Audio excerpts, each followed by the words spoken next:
প্রত্যেকটা গোমাতাকে পারা যাবে না, তাহলে বিহারে তো ফ্রি গরু দিতে পারতো মোদি ফ্রি গরু দিতে পারতো, তো তাহলে তো আমরা সবাই সংবেদন করে আমরা তো গরু চালাতো। আমাদের আর ঘুম নেই, রাত্রে ঘুম নেই। ভাবুন তো, যে কোরবানি ঈদকে ঘিরে হাজার হাজার পরিবার সারা বছর অপেক্ষা করে, সেই ঈদের আগ মুহূর্তে যদি আসে কড়াকড়ি আইন, জেল, জরিমানার ভয়, তাহলে পরিস্থিতি কতটা ভয়াবহ হতে পারে। পশ্চিমবঙ্গে ঠিক এমনটাই ঘটছে।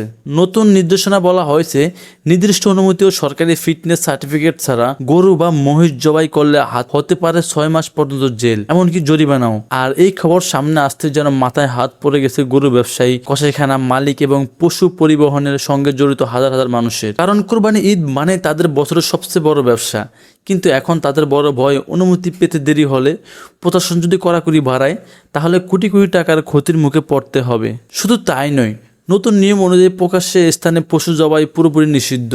জবাইয়ের আগে লাগলে সরকারি ভেটেরিনারি ডাক্তারের অনুমোদন এবং স্থানীয় প্রশাসনের ছাড়পত্র লাগবে। এদিকে সামাজিক যোগাযোগ মাধ্যমে শুরু হয়েছে তুমুল বিতর্ক। অনেকেই বলছেন ধর্মীয় কোরবানির সময় কেন এত কড়াকড়ি। আবার অন্যদিকে হিন্দু সংগঠনগুলোর একাংশ এই সিদ্ধান্তকে স্বাগতম জানিয়েছে। তাদের দাবি, বহু বছর আগে আইন এখন শুধু কঠোরভাবে কার্যকর করা হচ্ছে। সবচেয়ে বড় প্রশ্ন হলো, এই আইন কি শুধু পশু সুরক্ষার জন্য, নাকি এর পিছনে আছে রাজনৈতিক বার্তা? কারণ অনেকের মতে ভারতের রাজনৈতিক পরিস্থিতি বদলানোর পর থেকে মুসলিমদের ধর্মীয় বিষয়গুলো নিয়ে বাড়ছে বিতর্ক, বাড়ছে নজরদারি। আর সেই ক্ষেত্রে কি এই সিদ্ধান্ত ঘিরে উত্তেজনা এখন তুঙ্গে। এখন দেখার বিষয়, এই নিয়ম বাস্তবে কতটা কঠোরভাবে প্রয়োগ করা হয়, আর কোরবানির বাজার এর প্রভাব কতটা ভয়াবহ হয়ে দাঁড়ায়। আপনার কি মনে হয়, এই সিদ্ধান্ত কি সঠিক, নাকি সাধারণ ব্যবসায়ীদের জন্য বড় সংকট?